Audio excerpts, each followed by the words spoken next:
From London, England, where the Queen lives. Recorded live from an underground bunker and packaged into an MP3 with a pretty little picture. Helping to kickstart your day with the motivation and inspiration you need 365 days a year. This is the Learn, Develop, Live podcast. And this is your host, Chris Jaggs. Good morning and welcome to the weekly episode of the Learn, Develop, Live podcast. As always, this is the main episode of the week, released on the dreaded Monday when everyone's trying to drag their heels out of bed to get themselves up for school, up for work, and maybe, if you're working from home, just to another room. Now, if you are, how difficult is it to move from that one room to another? Now, I hope you had a great weekend, and if you're working it, hopefully it went well, and you didn't meet too many idiots out there because, let's face it, there are plenty of them around, aren't there? Also, before we start, would you like to give the podcast a rating and a review for me to read out on the show? Good or bad, constructive feedback can only make this better for you. Thanks. So let's talk distractions. Are they good? Are they bad? Or are they a little bit of both? Research shows that being distracted can take an average of 23 minutes to completely refocus yourself.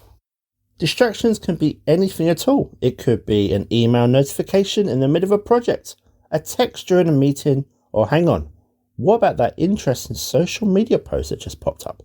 But what happens next? Well, you dive into that rabbit hole of intrigue and you want to learn more. These things happen to us all, and then you lose focus on what you're doing. Maybe you're just flowing with what you're doing, and now you've stopped. While some of us are unsuspectingly wishing for some sort of distraction from that dull task you've been trying to put off, some are actually nice to get, whereas others are just annoying, and these just may affect you without you even realising. Now, before we dive into the power of distraction, let's give those messages our attention. The elevator to success is out of order, so you're going to have to climb the stairs, one step at a time. It's the Learn, Develop, Live podcast. If you've got a question, comment or idea, you send an email to chris@learndeveloplive.com. Everyone gets a mention. You're listening to the Learn, Develop, Live podcast. Welcome back to the show. Now, there is a quote from the author, William James, which says, "My experience is what I agree to attend to." Now, when you think about that, it's simple but true. What you pay attention to does determine the experiences you have, and the experiences you have determine the life you live. Some people may well flip that around and see it as you must control your attention to control your life.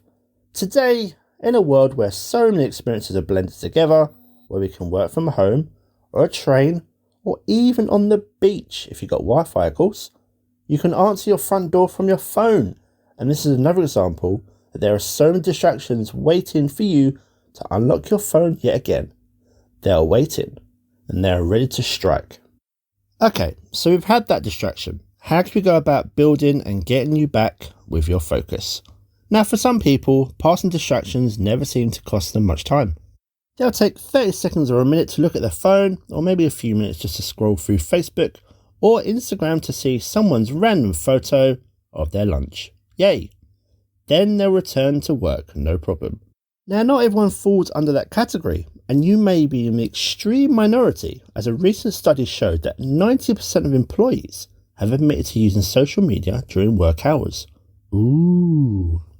Those odd minutes here and there are just the beginning, and they do start to build up in what becomes a place of lost time, especially when you factor in the additional minutes it takes for your brain to regain the focus on that initial task. And this is where that 23 minutes with trying to refocus yourself again comes into play. Multitasking is something I am massively guilty of myself. In the midst of getting distracted, this forces your brain to multitask. You might be doing one big job and then you think of something small.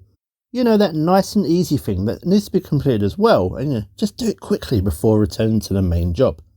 You lose that focus, you lose that drive, and you are no further with getting this first thing done than you were a few minutes ago.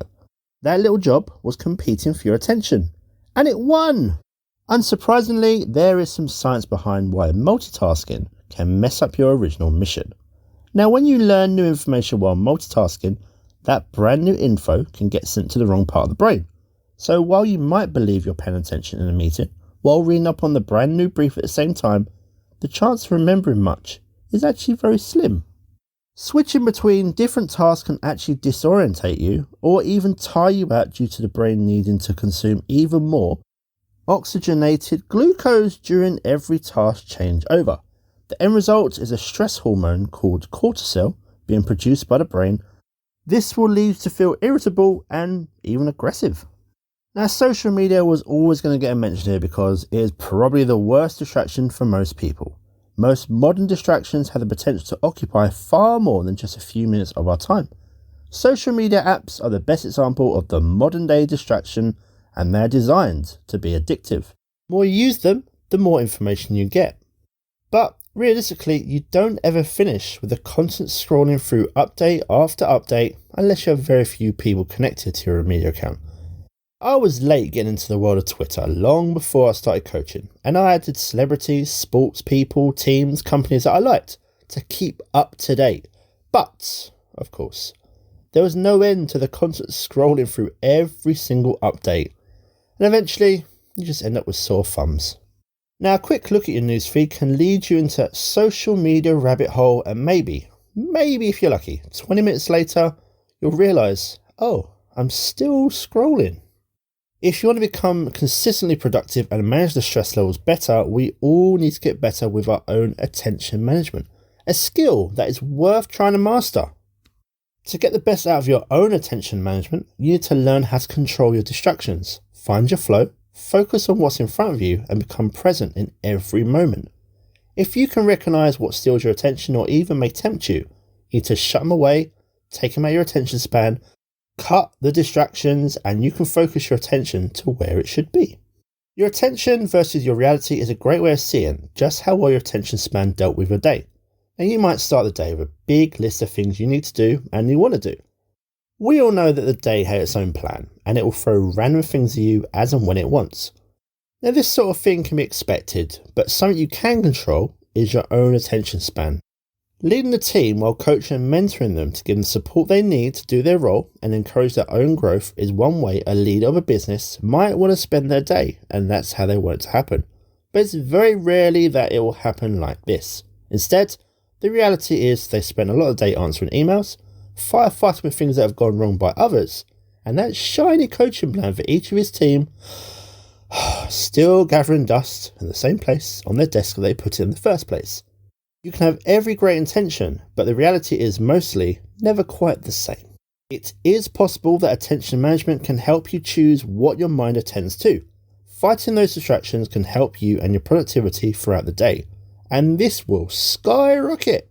Controlling your environment and technology around you is key to making this work for you. With your environment, if you set boundaries with other people, this is badly needed with those open office environments where anyone talking can be a distraction. If you focus on music, for example, this can shut away the rest of the world, and of course you can listen to your favourite tracks at the same time. Working elsewhere can also help. A quieter place especially, and something I've seen real results with, is no meeting days. One day a week where there are no meetings and you can just get on with whatever you need, no meetings scheduled to disrupt your flow, only that task that you've been meaning to get with. Now, as for technology, maybe put the notifications on silent, and when you're done each task, those notifications will, unsurprisingly, well, they'll still be there, won't they? Focus on what you need to do, and you'll have each thing done in no time at all.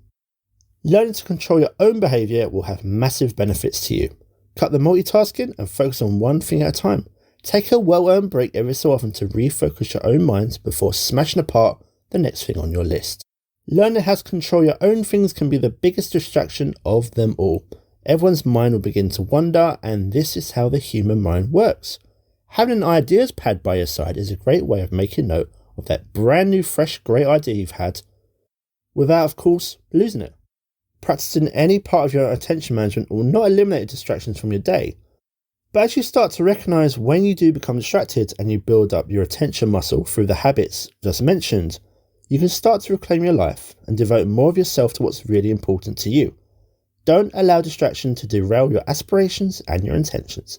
Instead, control your attention to control your life.